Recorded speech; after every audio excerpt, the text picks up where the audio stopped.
नमस्कार दोस्तों, कैसे हैं आप सभी। आज फिर एक नई कहानी के साथ आलसी बेटे को पिता की सीख। गांव के किनारे एक बड़ा खेत था जहां पर एक किसान रामनाथ अपने परिवार के साथ रहता था। रामनाथ मेहनती और ईमानदार व्यक्ति था। वह सुबह से शाम तक अपने खेतों में काम करता, जिससे उसके परिवार का भरण पोषण होता था। उसका बेटा रघु एक आलसी और लापरवाह लड़का था। रघु का अधिकतर समय दोस्तों के साथ गप्पे मारने और इधर उधर घूमने में बीतता था। रघु को काम करने से सख्त नफरत थी। वह हमेशा सोचता था कि जीवन का असली मजा मौज मस्ती और मेहनत नहीं करने में है। उसके आलस्य की आदत से रामनाथ बहुत परेशान था, लेकिन उसने कभी हार भी नहीं मानी। उसने सोचा कि किसी न किसी दिन वह रघु को जिम्मेदारी और मेहनत का एहसास जरूर कराएगा। रघु की सुबह देर से शुरू होती। जब तक रामनाथ अपने खेतों में दिन भर का काम कर लेता, तब तक रघु सोकर उठता। वह जल्दी जल्दी नाश्ता करता और दोस्तों के साथ खेल में लग जाता। उसे ना पढ़ाई में दिलचस्पी थी और न ही घर के कामों में। उसकी माँ उसे कई बार डांटती, लेकिन उसका उस पर कोई असर नहीं होता। रघु के दोस्तों की संगति भी वैसी ही थी, आलसी और लापरवाह। वे सब मिलकर दिन भर खेलते, मौज मस्ती करते और अपना समय बर्बाद करते थे। रामनाथ ने कई बार रघु से कहा, बेटा, इस आलसीपन से कुछ हासिल नहीं होगा। तुम्हें मेहनत करनी होगी ताकि तुम एक सफल और जिम्मेदार इंसान बन सको। लेकिन रघु ने हमेशा इन बातों को अनसुना कर दिया। उसे लगता था कि उसके पिता बेवजह उसे परेशान कर रहे हैं। रामनाथ की चिंता दिन ब दिन बढ़ती चली गई। वह सोचता था कि अगर रघु इसी तरह आलसी बना रहा तो उसका भविष्य अंधकारमय हो जाएगा। रामनाथ खुद भी पढ़ाई नहीं कर सकता था, लेकिन उसने अपने अनुभवों से सीखा था कि बिना मेहनत के जीवन में कुछ भी हासिल किया नहीं जा सकता। वह चाहता था कि रघु मेहनत की कदर करे और अपना भविष्य संवारने के लिए मेहनत करे, लेकिन रघु पर उसकी बातों का कोई असर नहीं हुआ।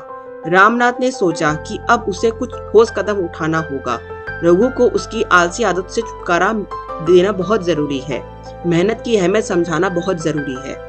रामनाथ ने ठान लिया कि वह अपने बेटे को एक ऐसा सबक सिखाएगा जिसे वह दिन भर नहीं भूल पाएगा। एक दिन उसने रघु से कहा, बेटा, मैं अब बूढ़ा हो गया हूँ और मुझसे यह खेत संभाला नहीं जाता। अब समय आ गया है कि तुम इस जिम्मेदारी को संभालो। अगले हफ्ते से तुम इस खेत का सारा कामकाज देखोगे। मैं देखता चाहता हूँ कि तुम कैसे संभाल लेते हो। रघु को यह सुनकर बहुत खुशी हुई। उसने सोचा कि अब उसे खेलने और मौज मस्ती करने का और ज्यादा टाइम मिल जाएगा, क्योंकि उसके पिता अब खेतों में काम नहीं करेंगे और वे बाहर जा रहे हैं। रामनाथ ने अपने बेटे को कहा, मैं अब कुछ दिनों के लिए अपने दोस्त के पास जाऊंगा। इस दौरान तुम खेत की देखभाल करोगे। रघु ने झूठी हामी भर दी, लेकिन उसे अंदाजा नहीं था कि यह उसके जीवन का सबसे बड़ा सबक बनने वाला है। अगले दिन रामनाथ ने अपनी यात्रा के लिए तैयारी की और रघु को खेत की जिम्मेदारी सौंप दी।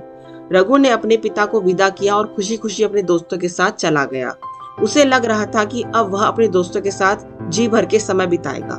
लेकिन दिन ढलते ढलते रघु को एहसास होने लगा कि कुछ गड़बड़ है। खेत में काम करने वाले मजदूरों ने आकर उससे पूछा कि उन्हें क्या करना है, क्योंकि रामनाथ ने उन्हें कोई निर्देश नहीं दिया था। रघु को पहली बार महसूस हुआ कि काम कितना मुश्किल हो सकता है।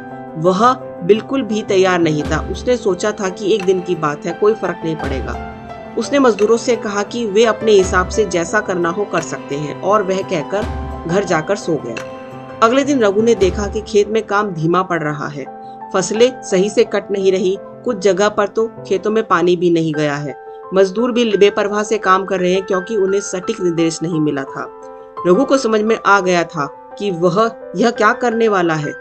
उसने खेत पर ध्यान देने की कोशिश की, लेकिन उसे यह काम बहुत उबाऊ लगा। वह जल्दी ही थक गया और मजदूरों से कहा कि बाद में हो जाएगा। रघु ने महसूस किया कि बिना मेहनत के कुछ भी ठीक नहीं हो सकता।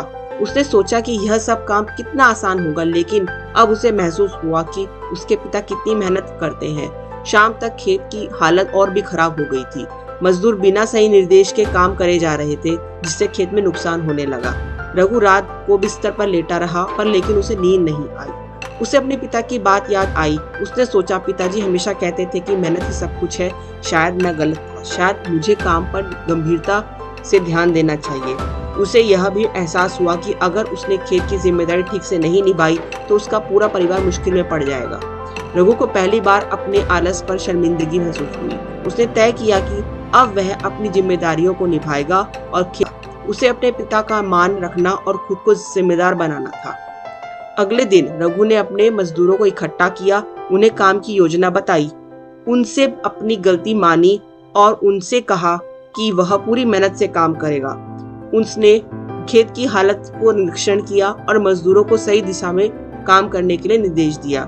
रघु ने अपने आलस को त्याग कर खुद को काम करने के लिए पक्का बनाया। सुबह सुबह उठता, मजदूरों के साथ काम करता, खेत की हर छोटी चीज को ध्यान रखता। शुरू में उसे यह मुश्किल लगा, लेकिन बाद में उसने हार नहीं मानी। कुछ दिनों बाद रामनाथ वापस लौटे। उन्होंने देखा कि खेतों की हालत पहले से बहुत ज्यादा बेहतर है, मजदूर अच्छे से काम कर रहे थे और फसल भी स्वस्थ लग रही थी। रामनाथ ने यह देखकर हैरान होकर रघु से पूछा, बेटा तुमने यह सब किया?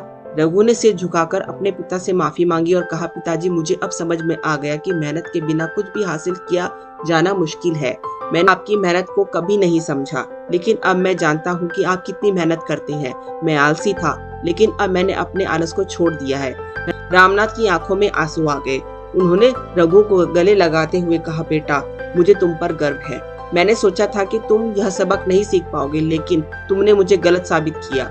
मेहनत का फल हमेशा मीठा होता है और तुमने यह साबित कर दिया। उस दिन के बाद रघु में बड़ा परिवर्तन आ गया। उसने अपने आलस को छोड़ दिया और जिम्मेदारी के साथ खेतों में काम में जुट गया। और सिर्फ खेत ही नहीं बल्कि घर के काम, अपनी शिक्षा में भी वो ध्यान देने लगा। उसके पिता उसे अपनी निगरानी में रखते थे, लेकिन अब उन्हें उस पर गर्व हो रहा था। रघु के इस बदलाव की चर्चा पूरे गांव में होने लगी। लोग रामनाथ और रघु की मिसाल देते हुए अपने बच्चों को प्रेरित करते थे। रघु अब गांव के युवाओं के लिए एक आदर्श बन गया था। वह उन्हें समझाता कि जीवन में सफलता पानी है तो मेहनत, धैर्य और समर्पण होना जरूरी है। रघु ने अपने खेतों में नई तकनीकें अपनाई और अपनी खेतों की उन्नति की। उसने यह भी तय किया कि वह अपनी शिक्षा पूरी करेगा और अपने आप को एक सफल आदमी बनाएगा। तो दोस्तों, अगर आपको मेरी कहानी पसंद आई है तो प्लीज वीडियो को लाइक और मेरे चैनल को सब्सक्राइब जरूर करें, ताकि आगे की स्टोरी भी आपको सबसे पहले सुनने को मिले।